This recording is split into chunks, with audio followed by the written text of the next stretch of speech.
In a small town surrounded by green hills and quiet streets, there was a school known for its strict teachers and bright students. Among them was a boy who stood out not because of his grades or his popularity, but because of how different he seemed from the others. He was quiet, often kept to himself, and his clothes were worn out, patched up in places where the fabric had frayed. The other kids sometimes whispered about him, wondering why he never brought fancy gadgets or wore new shoes like they did. But the boy never seemed to care. He just focused on his studies, sitting in the back of the classroom, his eyes always fixed on the teacher. The teacher, however, didn't seem to like him much. She was known for her sharp tongue and high expectations. She believed that success came only to those who worked hard and showed it in their appearance and behavior. To her, the boy was a puzzle she didn't want to solve.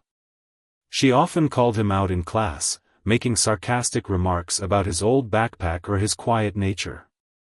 Maybe if you spent less time daydreaming and more time studying, you'd actually get somewhere, she would say, her voice dripping with disdain.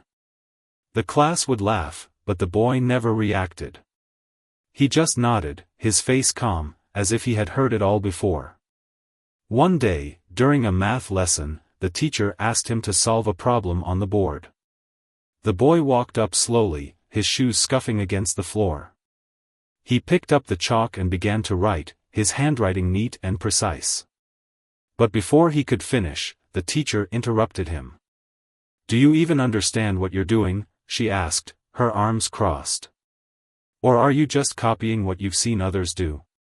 The boy paused, his hand still holding the chalk. He looked at her, his eyes steady, and said, "I understand it, ma'am." His voice was soft but firm. The teacher raised an eyebrow, clearly unconvinced. "Well, let's see if you can explain it to the class then," she said, a challenge in her tone. The boy took a deep breath and began to explain the problem step by step. His voice was quiet, but every word was clear. The class watched in silence as he broke down the complex equation, making it seem simple. When he finished, there was a moment of quiet before the teacher scoffed. "Lucky guess," she said, turning back to the board. "But don't think that means you're special." The boy didn't respond. He just returned to his seat, his face as calm as ever. What the teacher didn't know was that the boy's life outside school was far from easy.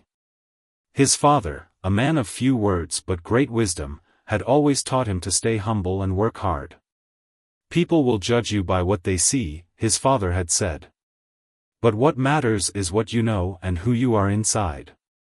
The boy had taken those words to heart, and no matter how harsh the teacher's words were, he never let them shake him. Little did the teacher know, her harsh treatment of the boy would soon come back to haunt her. Because the boy's father wasn't just any ordinary man. He was someone who commanded respect, not because of his wealth or power, but because of the way he carried himself and the values he instilled in his son. And when the teacher finally learned who the boy's father was, she would realize that she had made a terrible mistake. But by then, it would be too late to take back her words. The days passed, and the teacher's harsh behavior toward the boy didn't change. If anything, it seemed to grow worse. She would often single him out during class, making snide comments about his worn-out uniform or his quiet demeanor. "You'll never get far in life if you don't learn to speak up," she would say, her voice sharp. The other students would glance at each other, some feeling sorry for the boy, while others just stayed silent, not wanting to draw the teacher's attention to themselves. But the boy never complained. He simply nodded, his expression calm, as if her words didn't affect him. One afternoon, after school, the boy stayed back to finish an assignment. The classroom was empty except for him and the teacher, who was grading papers at her desk. She glanced up and saw him working quietly, his head bent over his notebook. "Still here?" she asked, her tone dismissive. "Don't you have a home to go to?" The boy looked up, his eyes meeting hers for a brief moment before he replied, "I'll leave soon, ma'am. I just need to finish this." The teacher sighed, shaking her head. "You know, "Some people are just born to struggle," she said, more to herself than to him. "No matter how hard they try, they'll never rise above their circumstances." The boy didn't respond. He simply packed his things and left the classroom, his steps slow but steady. As he walked home, he thought about his father's words. "Never let anyone make you feel small," his father had told him once. "You are more than what they see." The boy held on to those words like a lifeline, especially on days like this when the teacher's comments stung more than usual. Meanwhile, the teacher continued to believe that her harshness was justified. She prided herself on pushing her students to be their best, even if it meant being tough on them. But deep down, there was a part of her that wondered if she had gone too far with the boy. Still, she brushed those thoughts aside, convincing herself that she was doing what was best for him. What she didn't know was that the boy's father was a well-respected figure in the community, known for his kindness and integrity. He wasn't wealthy or flashy, but he had earned the admiration of many through his actions and values. And while the boy's family lived a simple life, they were rich in ways that mattered: love, respect, and a strong sense of purpose. The teacher was about to learn this the hard way. Because one day, she would come face to face with the boy's father, and everything she thought she knew about the boy, and herself, would be turned upside down. But for now, the boy continued to endure her harsh words, his quiet strength a testament to the lessons his father had taught him. The school year rolled on, and the boy's quiet resilience became a familiar sight in the classroom. While the teacher's sharp comments continued, something about the boy's calm demeanor began to unsettle her.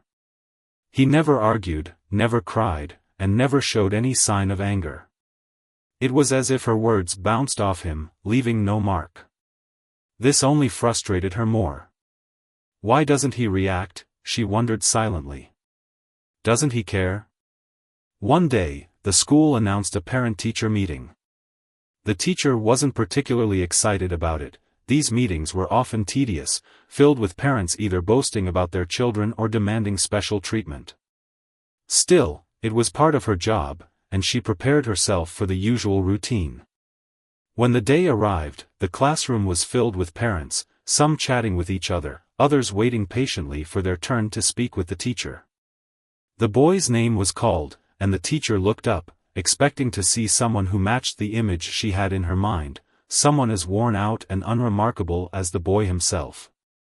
But the man who walked in was nothing like she had imagined. He was tall and carried himself with a quiet confidence that immediately drew attention. His clothes were simple but clean, and his eyes had a warmth that made people feel at ease. The teacher felt a flicker of unease but quickly pushed it aside. "Good afternoon," the man said, his voice calm and steady. "I'm here to discuss my son's progress."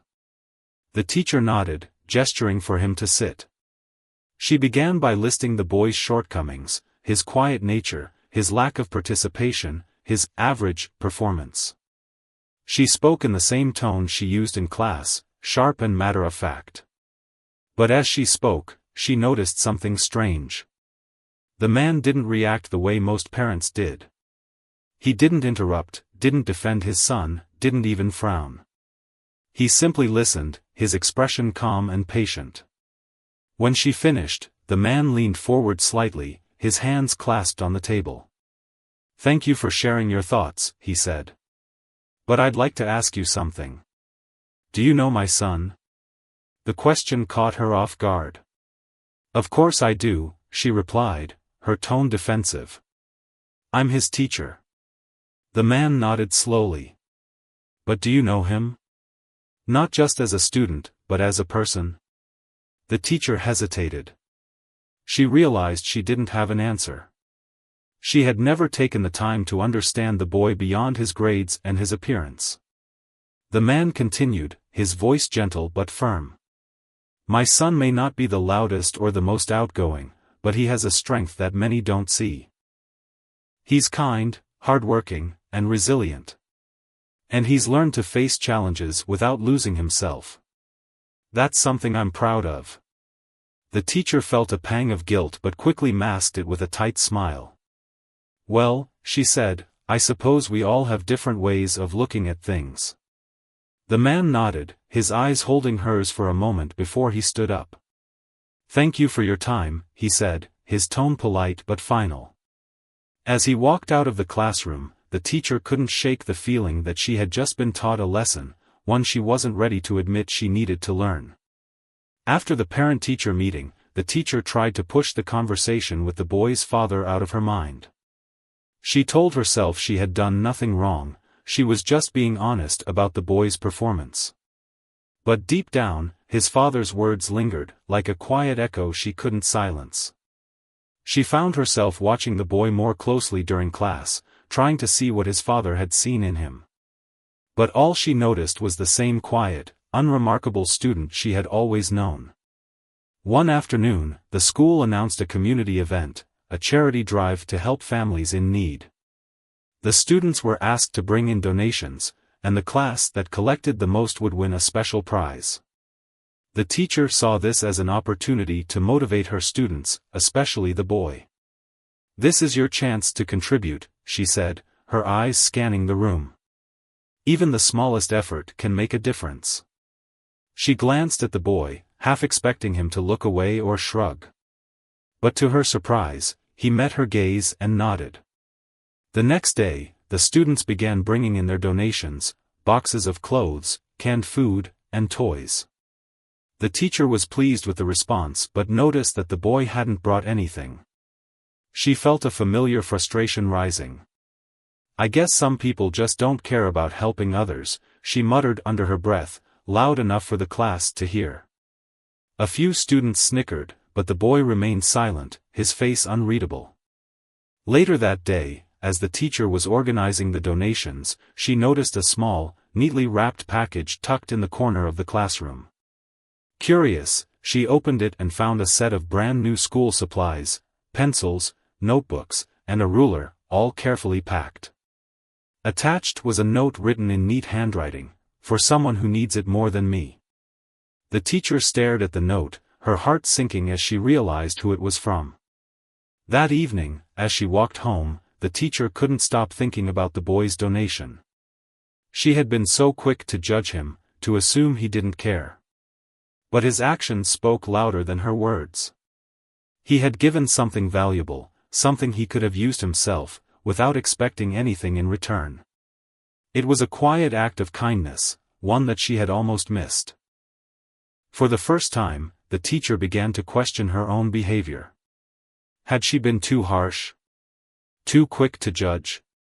She thought about the boy's father and the calm way he had spoken to her. Maybe there was more to the boy, and to her role as a teacher, than she had realized. But old habits are hard to break, and the teacher wasn't ready to admit she had been wrong. Not yet. Still, a seed of doubt had been planted, and it was beginning to grow. The charity drive ended, and the boys' class won the prize for the most donations. The teacher announced the victory to the students, her tone cheerful but slightly forced. She couldn't help but glance at the boy, who sat quietly in his usual spot, his expression unchanged. She wondered if he felt any pride in their win, but he gave no indication. It was as if he had already moved on, his mind focused on something else. Later that week, the school held an assembly to celebrate the success of the charity drive. The principal took the stage and thanked everyone for their contributions. "But there's one donation that stood out," he said, holding up the small, neatly wrapped package the boy had brought. "This came from a student who gave not out of excess, but out of kindness. It's a reminder that true generosity isn't about how much you give, but why you give." The teacher felt a lump in her throat as the principal spoke. She looked around the room, her eyes landing on the boy. He was sitting straight, his hands folded in his lap, his face calm. For the first time, she saw him not as the quiet, struggling student she had labeled him to be, but as someone with depth and character. Someone who had quietly done something remarkable without seeking recognition. After the assembly, the teacher approached the boy. "That was a very thoughtful thing you did," she said, her voice softer than usual. The boy looked up at her, his eyes steady. "Thank you, ma'am," he replied simply. There was no hint of pride or expectation in his tone, just quiet humility. The teacher hesitated, unsure of what to say next. She wanted to apologize, to tell him she had misjudged him, but the words stuck in her throat. Instead, she nodded and walked away, her mind racing. That evening, the teacher couldn't stop thinking about the boy and his quiet act of kindness. She replayed their interactions in her mind, cringing at the harsh words she had spoken. She had always believed she was doing her job by pushing her students to be their best, but now she wondered if she had been too focused on appearances and not enough on character. The boy had shown her a different kind of strength, one that didn't need to be loud or flashy to be meaningful. The next day, the teacher decided to make a change. She started the class by acknowledging the boy's contribution and thanking him for setting an example. The students clapped, and the boy gave a small, shy smile. It wasn't much, but it was a start. The teacher knew she still had a long way to go to earn his trust, and her own forgiveness, but for the first time, she felt like she was on the right path. The teacher's small gesture of acknowledgement seemed to shift something in the classroom. The students, who had once followed her lead in mocking or ignoring the boy, began to see him in a new light. They started including him in group activities and conversations, and while the boy remained quiet, he seemed more at ease. The teacher noticed this change and felt a flicker of hope. Maybe, just maybe, she was beginning to make amends. But old habits die hard, and the teacher still found herself slipping into her old ways. One day, during a history lesson, she asked the boy a question about a topic they had just covered. He hesitated for a moment, his brow furrowing as he thought. The teacher, impatient as ever, sighed and said, "Come on, it's not that hard. Pay attention next time." The boy's shoulders slumped slightly, but he didn't argue. He simply nodded and sat back down. Later that day, as the teacher was grading papers, she came across the boy's assignment. To her surprise, it was one of the best in the class, well-researched, thoughtfully written, and full of insights she hadn't expected. She stared at the paper, her chest tightening with guilt. How many times had she dismissed him without giving him a real chance? How many times had she assumed he wasn't capable, just because he didn't fit her idea of a good student? That evening, the teacher decided to visit the boy's home. She didn't tell anyone where she was going, she just followed the address listed in the school records. When she arrived, she found a small, modest house with a neatly kept garden. The boy's father answered the door, his expression calm but curious. "Can I help you?" he asked. The teacher hesitated, then said, "I wanted to talk to you about your son." The man invited her in, and they sat in the small living room. The teacher took a deep breath and began to speak. "I've realized that I haven't been fair to your son," she admitted, her voice trembling slightly. "I've judged him based on appearances and assumptions, and I was wrong. He's a remarkable young man, and I'm sorry it took me so long to see that." The boy's father listened quietly, his expression thoughtful. When she finished, he nodded and said, "Thank you for saying that. My son has always been a quiet child, but he has a strong heart. He doesn't need anyone's approval to know his worth." The teacher felt tears prick her eyes. "I want to do better by him," she said. "I just don't know where to start." The man smiled gently. "Start by seeing him for who he is, not who you think he should be. That's all he's ever wanted." The teacher nodded, her heart heavy but hopeful. She had a lot to make up for, but for the first time, she felt ready to try. The teacher left the boy's home that evening with a newfound sense of purpose. The conversation with his father had been a turning point, and she was determined to make things right. The next day, she arrived at school early, her mind buzzing with ideas. She wanted to create an environment where every student, especially the boy, felt valued and understood. During class, she made an effort to engage the boy in a different way. Instead of calling him out in front of everyone, she approached him quietly during group work. I read your assignment last night, she said, her voice warm. It was excellent. You have a unique way of looking at things. The boy looked up, surprised. Thank you, ma'am, he said softly. The teacher smiled. If you ever want to talk about your ideas, I'd love to hear them. The other students noticed the change in the teacher's behavior. They saw how she spoke to the boy with respect and kindness, and it made them rethink their own attitudes. Slowly but surely, the classroom dynamic began to shift.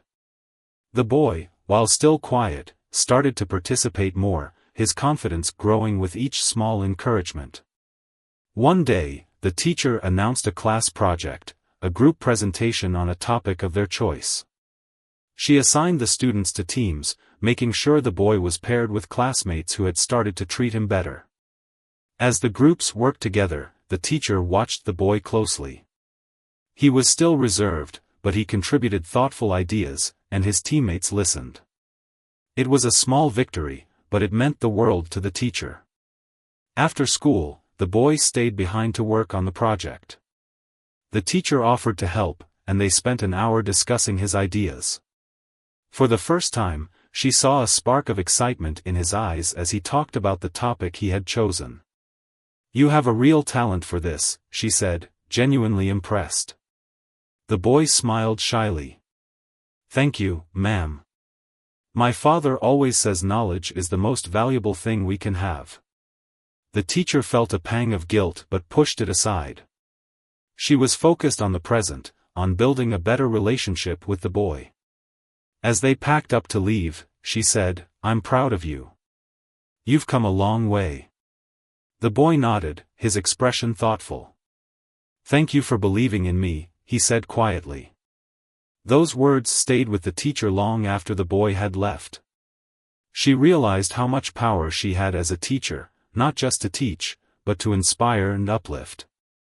She had spent so much time focusing on what she thought her students should be that she had forgotten to see them for who they were. But now, she was determined to change that. For the boy, for herself, and for every student who walked into her classroom. The day of the class presentations arrived, and the atmosphere in the classroom was buzzing with excitement. Each group took turns presenting their projects, and the teacher watched with pride as her students showcased their hard work. When it was the boy's turn, he stood at the front of the class, his usual calm demeanor intact. His group had chosen a topic about community and kindness, and as he began to speak, the room fell silent. His words were thoughtful and heartfelt, touching on the importance of empathy in helping others, even when it's not easy. He shared stories of small acts of kindness he had witnessed, including the charity drive that had brought the class together. The teacher listened, her heart swelling with pride. This was the boy she had once dismissed, now standing tall and inspiring his classmates with his wisdom and quiet strength. When he finished, the class erupted into applause. Even the students who had once ignored or mocked him were clapping enthusiastically.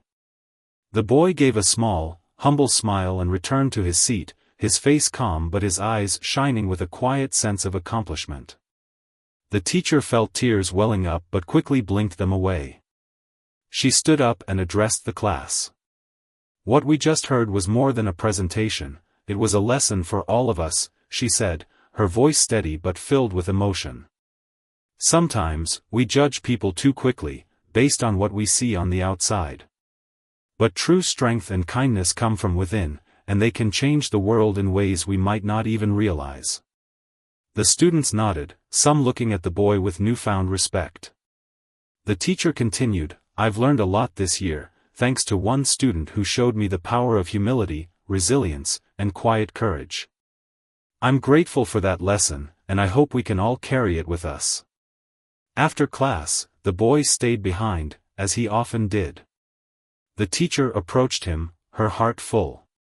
You were amazing today, she said. I'm so proud of you. The boy looked at her, his expression thoughtful. Thank you, ma'am, he said. I couldn't have done it without your support. The teacher shook her head. No, she said.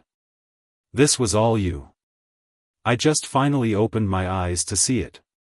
The boy smiled, a rare, genuine smile that warmed her heart. As he left the classroom, the teacher felt a sense of peace she hadn't felt in a long time. She had made mistakes, but she had also learned from them. And in the process, she had discovered the true meaning of teaching, not just to educate, but to inspire, to uplift, and to see the potential in every student, no matter how quiet or unassuming they might seem. The boy's journey had changed her, and she would carry that lesson with her for the rest of her life.